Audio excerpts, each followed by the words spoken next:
todos, sejam bem-vindos a mais um vídeo podcast aqui do Alma Junguiana. Eu sou a Doriane e hoje eu tô trazendo para vocês a continuidade da nossa playlist do texto da Maria Luísa Fonfrance, o processo de individuação, no livro O Homem e seus Símbolos. O texto que eu vou trazer para vocês hoje é a terceira parte, que tem como título A Realização da Sombra. Eu vou colocar também aqui na nossa playlist outros vídeos, ou um ou dois vídeos, que tem como tema a sombra e que eu já trouxe aqui no canal e no nosso podcast. Aqui eu vou trazer os elementos que a Maria Luísa Fonfrance pontuou nessa terceira parte do texto, tá bom? Mas lembrando que esse tema, ele é, como também todos os outros, muito amplo. Aqui a gente está trazendo apenas de uma forma introdutória. Então vamos lá. A realização da sombra.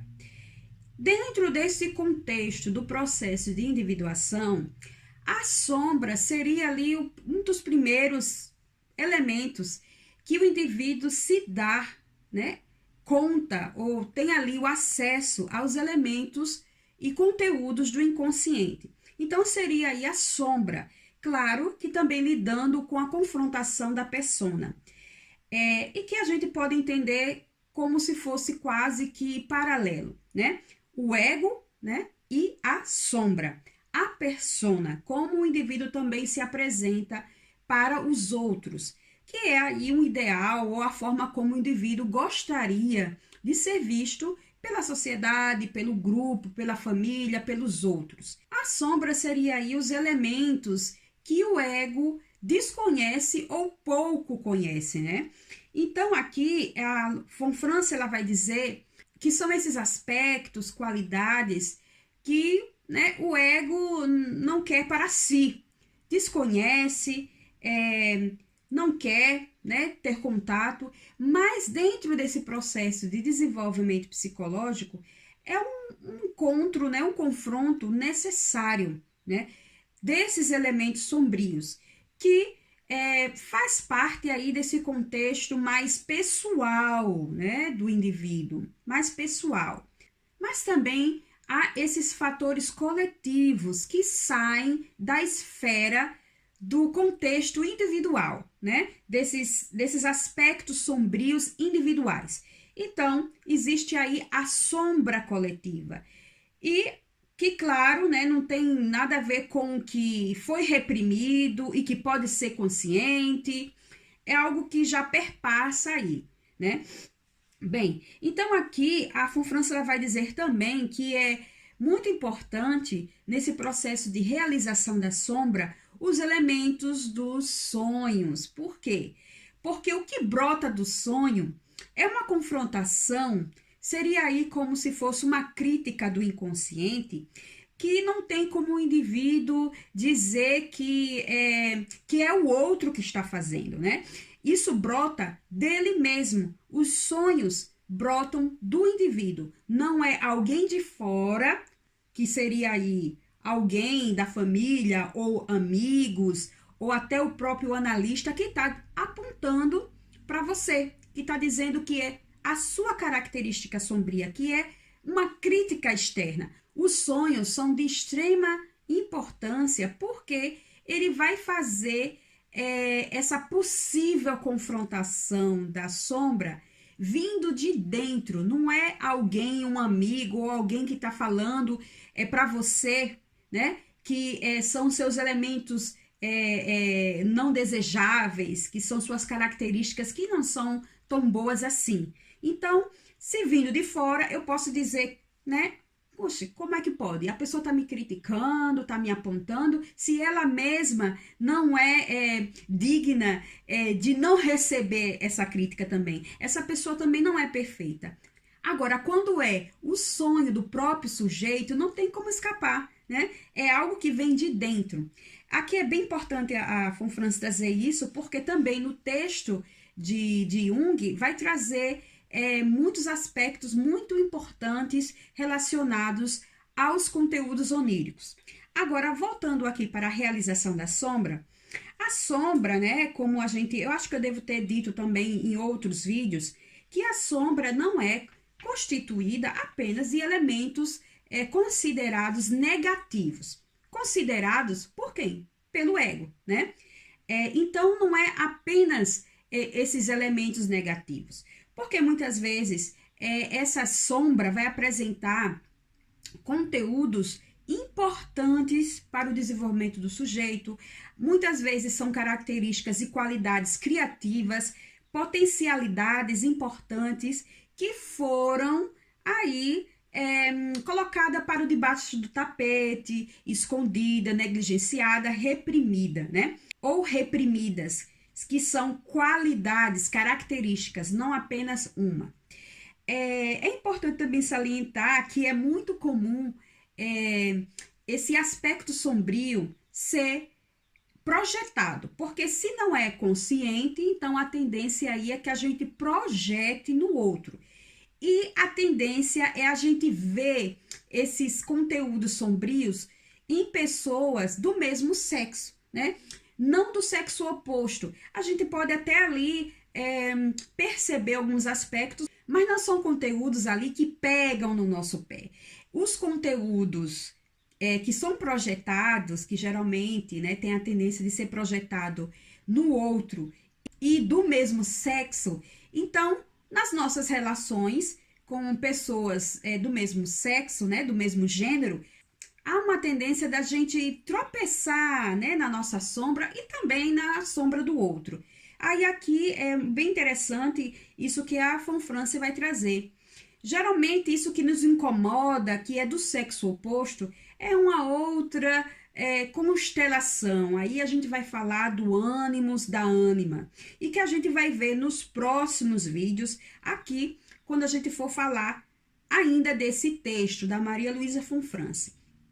Então, bem, é interessante também que a Von Franz, ela vai trazer exemplos, eu acredito que seja um exemplo de um sonho de um paciente. Eu não vou narrar aqui para vocês, eu não vou descrever para vocês esse sonho, mas é muito interessante porque está mostrando no sonho desse paciente um processo de confronto com essa sombra, o início aí do processo de individuação, e vai trazer elementos como um labirinto, subsolo, que vai aí direcionar esse processo, né? Que vai estar indicando esse processo de individuação.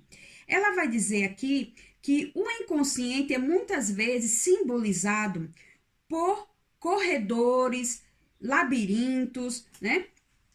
Porões. Então, porque ali está falando de subsolo, que está muito ali, muito profundo.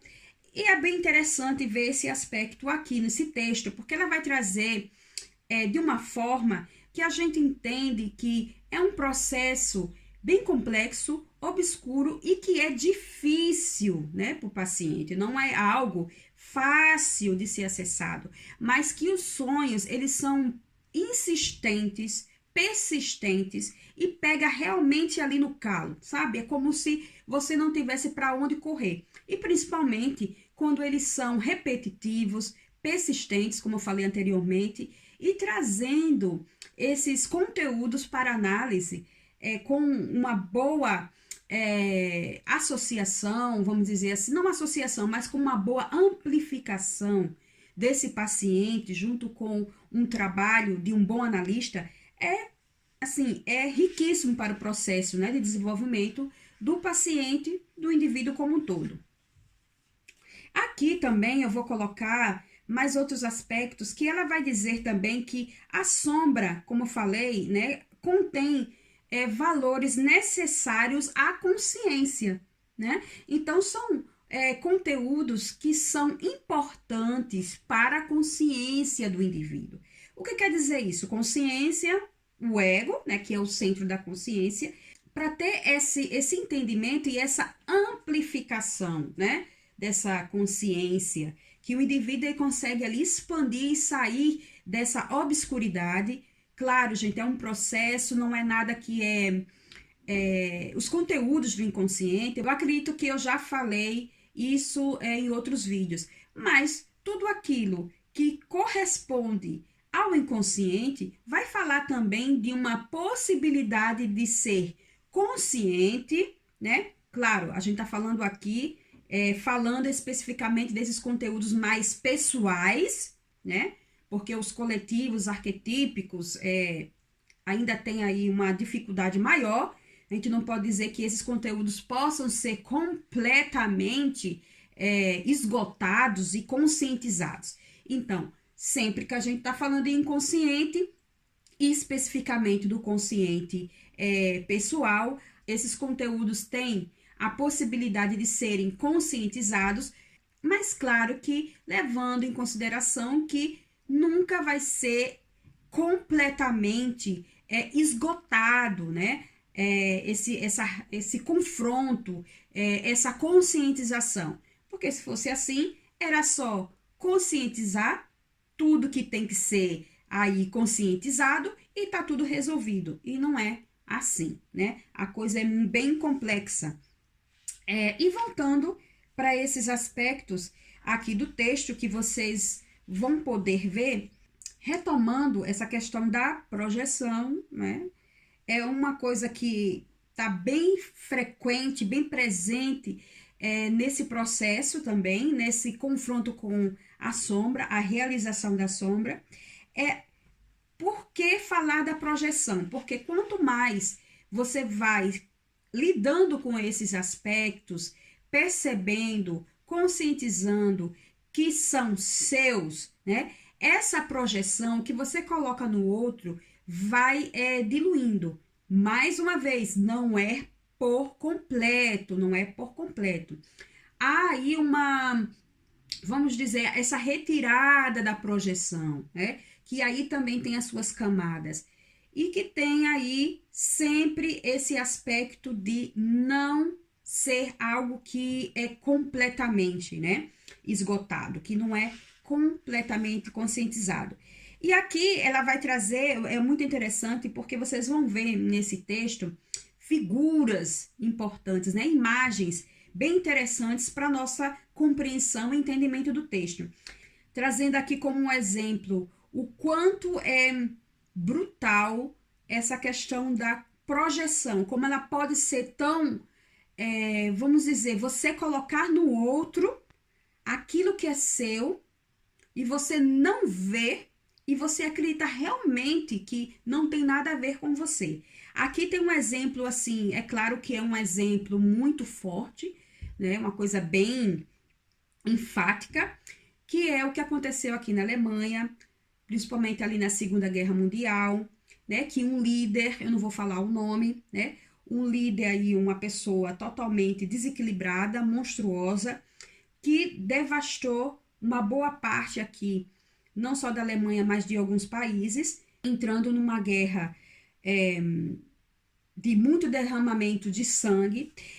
E aí ele vai dizer aqui, ele vai trazer uma descrição, eu vou ler rapidamente aqui para vocês, e que ele vai fazer um discurso que, se você for ler, está falando dele mesmo, tá? Está falando dele mesmo. Ele está descrevendo o inimigo, considerado o inimigo, mas quando você lê esse discurso, você vai ver que ele está falando dele mesmo, né? Ele está falando dele mesmo. Ele vai dizer, abre aspas, durante mais de 5 anos, este homem percorreu a Europa como um louco, em busca de qualquer coisa que pudesse botar fogo. Infelizmente, sempre haverá mercenários prontos para abrir as portas da sua pátria a este incendiário internacional. Fecha aspas. Ele está falando do inimigo, a descrição do inimigo, de uma pessoa específica. Mas, se você for ler aqui, foi exatamente o que ele fez. Ele está falando de quê? É dele mesmo. Então, são esses elementos sombrios que são projetados no outro e que geralmente é o inimigo, aquela pessoa que é a culpada, é aquela pessoa que deve ser punida ou que deve ser exterminada. Aqui eu estou colocando nesse contexto mais, né, muito tenso, porém, é nesse prisma, né? Mais uma vez, a Fonfrance ela vai trazer nesse texto, né, elementos ali que é uma coisa muito interessante. Ela vai dizer, eu acho que não tenho como colocar aqui para vocês exatamente página, parágrafo, que, né, nesse livro tem outras edições. Ela vai trazer um trecho bem importante, abre aspas. O fato da sombra ter esse poder arrebatador de impulsos irresistíveis não significa que tais impulsos devam ser sempre heroicamente reprimidos. Algumas vezes a sombra é assim poderosa, porque o self indica uma orientação idêntica. Portanto, não sabemos se é o self ou a sombra que nos pressiona. Então, o que ela quer dizer aqui?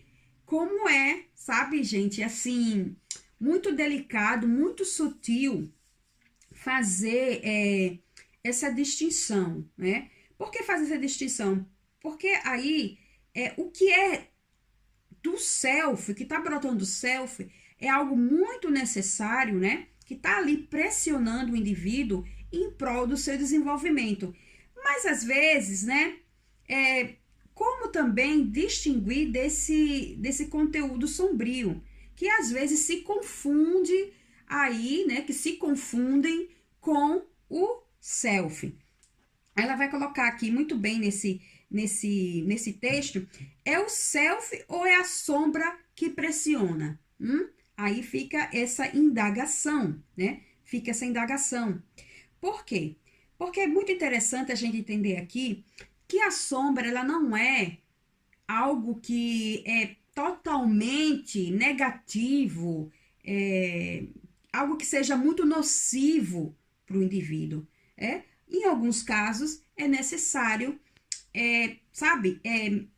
abarcar, acolher esses conteúdos e tentar entender o que está sendo ali transmitido, que é importante para a consciência, que é importante que o indivíduo tenha acesso, tenha conhecimento, né? Que seja algo que, vamos dizer assim, que seja associado, que seja ali agregado à consciência, né? Havendo aí uma expansão e contribuindo consideravelmente, positivamente para o processo do indivíduo. Isso é muito importante, né? Aqui tem outras questões, né? Eu pontuei para vocês a questão da projeção, que a sombra, ela nem muitas vezes, não necessariamente ela é negativa, né? Ela é negativa.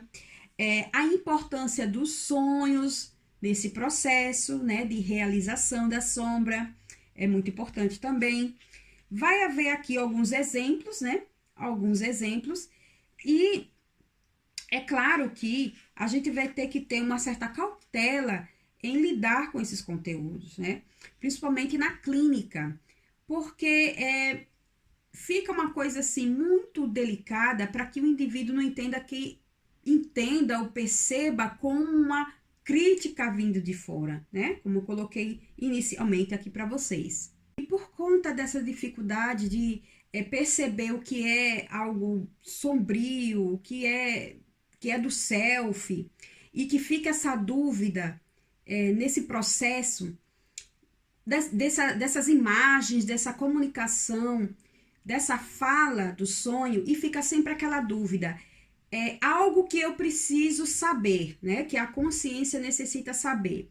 Mas é algo que eu tenho que abarcar, ou seja, que eu precisa fazer ou tomar uma decisão, algo que eu precisa tirar dali da minha vida. Então fica aquela dúvida, qual é o caminho, né? Porque se o sonho apresenta algo ou imagens ali, e aí você fica sem saber o que é exatamente, se o sonho está dizendo que é esse o caminho ou não é esse o caminho, né? Fica essa dúvida, fica esse desconforto. E o que a Maria Luísa Fonfrance traz aqui, diante desse dilema? É importante acolher esse desconforto, compreender que é um processo, acolher, ter paciência e continuar observando os próximos sonhos, observar as próximas mensagens do sonho, como a gente estivesse fazendo é um quebra-cabeça, que são algumas peças que agora não se encaixam e que depois podem ali começar a fazer sentido, começar a encaixar. Então tem que ter uma paciência, né? E que as coisas elas precisam ser vistas de uma forma não tão rígida, mas flexível e com paciência, respeitando o tempo da psique e o que os sonhos estão trazendo, né? Comunicando. É algo muito desafiador porque traz um desconforto, né? E eu aqui, pensando bem, o que eu observo na clínica é realmente isso. Às vezes acontece que o paciente fica nesse impasse, né? Ouvindo e observando essas mensagens dos sonhos, claro, também dentro desse contexto da sua vida, né? Do contexto da sua vida pessoal, para entender qual é o próximo passo, qual é o seu caminho, para observar aquilo que é importante ser acolhido, as mensagens que são importantes para a consciência e mais especificamente de acolher esse desconforto, porque é uma angústia, né? Surge aí uma dúvida e é angustiante sentir essa dúvida, né? E nós desejamos a resposta mais adequada, né? Que seja ali adequada ao nosso desenvolvimento e propício e benéfico para o nosso desenvolvimento. Acredito que sejam esses os principais pontos desse texto. Lembrando que eu vou colocar outro vídeo também aqui na playlist que complementa essa parte do texto, né, da Fon France. Assim, eu finalizo o nosso vídeo podcast. Gostaria de agradecer a você que ficou até o final do nosso vídeo e podcast do Alma Junguiana. Mais uma vez, obrigada e a gente se vê nos próximos vídeos. Um forte abraço a todos vocês e tchau!